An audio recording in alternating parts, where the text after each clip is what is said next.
Assalamualaikum warahmatullahi wabarakatuh. Perkenalkan, nama saya Maya Nisa dari kelas B S1 Kebidanan Reguler Transfer. Di sini saya akan membuat video tentang pemeriksaan screening pranikah. Selamat menyaksikan. Assalamualaikum Bu. Waalaikumsalam. Iya Mbak, ada yang bisa saya bantu? Begini Bu, saya dengan calon suami saya mau minta konseling tentang pemeriksaan tambahan fertilisasi Bu. Oh iya Mbak, sebelum saya menjelaskan tersebut, saya perkenalkan diri terlebih dahulu. Perkenalkan, nama saya Bidan Maya. Di sini saya bertugas pada malam hari ini. Sebelum itu saya isi biodata terlebih dahulu ya Mbak. Iya. Nama Mbaknya siapa ya? Nama saya Tika. Mbak Tika, Umurnya 21 tahun. Pendidikan terakhir Mbak, maaf ya? D3 ya. Sekarang Mbaknya bekerja? Kerja honorer. Oh, honor. Nama Masnya siapa Mas? Ali. Mas Ali. Umurnya berapa Mas? 24. Bekerja di mana Mas? Karyawan swasta. Karyawan swasta. Baiklah. Di sini saya akan menjelaskan tujuan pemeriksaan dalam screening pranikah, yaitu pemeriksaan tambahan fertilisasi dalam screening pemeriksaan semen, suhu basal tubuh, dan pemeriksaan lendir serviks, tes friend, dan uji pasca senggama. Selanjutnya saya akan menjelaskan tentang pemeriksaan semen. Pemeriksaan semen atau sperma adalah prosedur pemeriksaan yang dilakukan untuk menganalisis kuantitas dan kualitas sperma pada pria. Prosedur ini digunakan untuk menentukan tingkat kesuburan pria. Untuk prosedur pemeriksaan adalah melalui proses masturbasi klinis atau rumah sakit umumnya menyediakan ruangan khusus bagi pasien untuk mengambil sampel sperma. Langkah pengambilan sperma adalah: yang pertama, membersihkan tangan dan penis dengan sabun dan air bersih, kemudian dikeringkan. Yang kedua, bukalah tutup wadah dan pastikan wadah sampel bersih, kering, dan steril. Kemudian yang ketiga, ketika telah mencapai tahap akan ejakulasi, segera posisikan wadah sampel sehingga sperma akan dapat masuk ke dalam wadah saat ejakulasi. Selanjutnya, setelah sperma berhasil dikumpulkan, segera tutup wadah hingga rapat. Dan jangan lupa beri nama dan tanggal dan waktu pengambilan sperma pada wadah tersebut. Untuk hasil pemeriksaan sperma biasanya dapat diterima oleh pasien dalam jangka waktu 24 jam hingga 1 minggu, tergantung lab klinik atau rumah sakit tempat pasien menjalani pemeriksaan. Sperma dapat menunjukkan dua hasil, yaitu normal dan abnormal. Untuk hasil normal, sperma dikatakan jika sperma 20 juta hingga lebih dari 200 juta per mililiter. Untuk bentuknya sendiri, lebih dari 50% sperma memiliki bentuk normal, dan juga pergerakan sperma lebih dari 50% sperma bergerak secara normal 1 jam setelah ejakulasi, dan skala pergerakan sperma 3 atau 4. Tingkat keasaman atau pH 7,2 sampai 7,8. Untuk volumenya 1,5 sampai 5 mili dan warnanya putih hingga keabu-abuan. Untuk waktu mencair 15 sampai 30 menit. Untuk hasil yang abnormalnya kebalikan dari yang tadi ya Mbak. Selanjutnya saya akan menjelaskan sedikit pemeriksaan tentang suhu basal.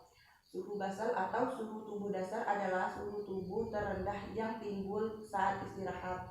Suhu tersebut biasanya diukur oleh pengukur suhu setelah bangun dan sebelum kegiatan fisik atau apapun dilakukan. Untuk bisa mengetahui suhu basal ini, Mbaknya membutuhkan termometer khusus. Termometer khusus inilah yang bisa digunakan setiap pagi sebelum beraktivitas. Caranya dengan memasukkan termometer Untuk cara mengukur suhu tubuh normal biasanya adalah 35,5 derajat Celcius sampai ke 36 derajat Celcius. Kenaikan suhu tubuh ini terjadi jika hormon progesteron yang bertugas menyiapkan jaringan dalam rahim untuk menerima sel telur yang dibuahi telah terbentuk. Dan untuk bisa mengetahui suhu basal ini, mbaknya membutuhkan termometer khusus. Caranya dengan memasukkan termometer ke dalam dubur atau mulut selama 5-6 menit. Taruh di bawah lidah dan tutup mulut ketika proses pengukuran berlangsung, dan lakukan ini setiap di jam yang sama selama 3 bulan. Baiklah, di sini saya juga akan menjelaskan pemeriksaan lendir serviks, yaitu adalah cairan yang dihasilkan oleh kelenjar yang berada di dalam dan di sekitar serviks atau leher rahim.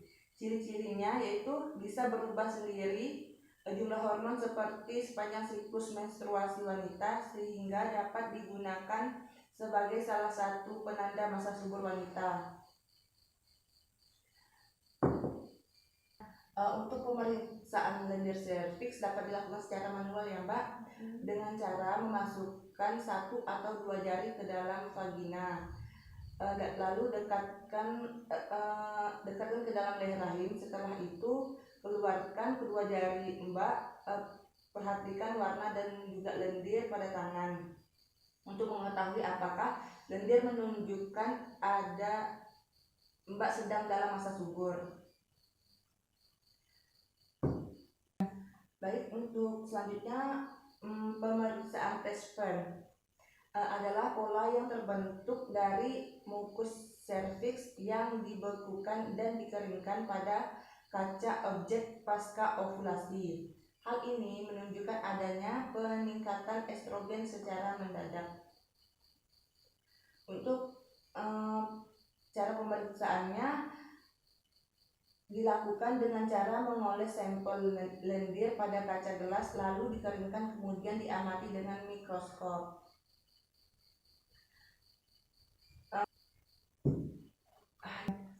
Baik, untuk sekarang saya akan menjelaskan sedikit tentang uji pasca senggama ya Mbak. Uji pasca senggama merupakan penilaian interaksi spermatozoa dengan mukosa cervix uteri. Dalam kondisi ini, ovulasi harus dilakukan selama kualitas mukosa optimum, yaitu periode ovulasi. Demikian juga keadaan sperma yang harus dikeluarkan setelah abstinensia selama 3-7 hari 28 sebelum senggama. Pasangan ini dianjurkan melakukan senggama 2 jam sebelum pemeriksaan. Kemampuan spermatozoa dalam penetrasi mukosa serviks dan kemampuan hidupnya dalam lingkungan tersebut untuk menentukan didasarkan pada jumlah spermatozoa motil di dalam beberapa lapangan pandang di bawah mikroskop. Pada pasangan suami istri infertil pemeriksaan yang sangat penting ya Mbak. Perlu diketahui bahwa mukosa serviks terdapat di sepanjang kanalis serviks uteri, dan pada waktu pemeriksaan hanya mengambil sebagian sampel dari mukosa tersebut. Pada prinsip IPS merupakan sampling mukosa serviks beberapa jam atau 9-24 jam setelah hubungan senggama, dan dihitung kehadiran dan kualitas spermatozoa. Prosedur UPS yang pertama, tampilkan serviks dengan spekulum tanpa minyak vagina. Yang kedua, cairan di vomix posterior diaspirasi dengan fluid tuberkulin tanpa jarum. Dan yang ketiga, kemudian pakailah fluid tuberkulin yang berbeda untuk mengambil mukosa kanalis serviks, dan juga kemudian masing-masing cairan diletakkan di atas objek gelas dan ditutup dengan dex gelas serta dibuat asupan tabel. Selanjutnya dilihat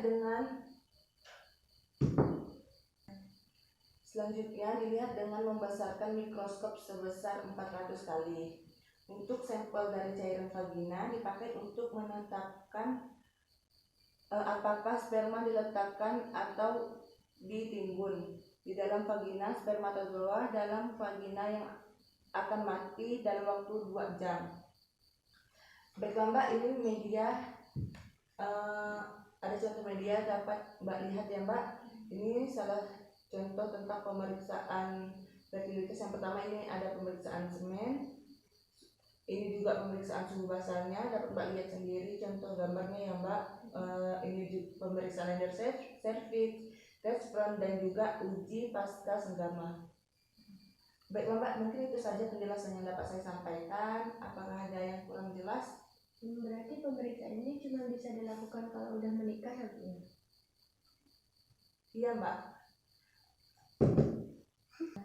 Ya, untuk pemeriksaan ini sendiri hanya dapat dilakukan setelah pasangan sudah menikah. Baiklah kalau gitu. Kita rasa udah cukup ya Mas ya? Iya, pemirsa udah paham Bu. Terima kasih atas penjelasannya. Iya Mbak. Terima kasih Bu. Iya. Kalau gitu kami pamit undur diri dulu ya Bu ya. Iya, sama-sama Mbak. Terima kasih Bu. Permisi. Iya.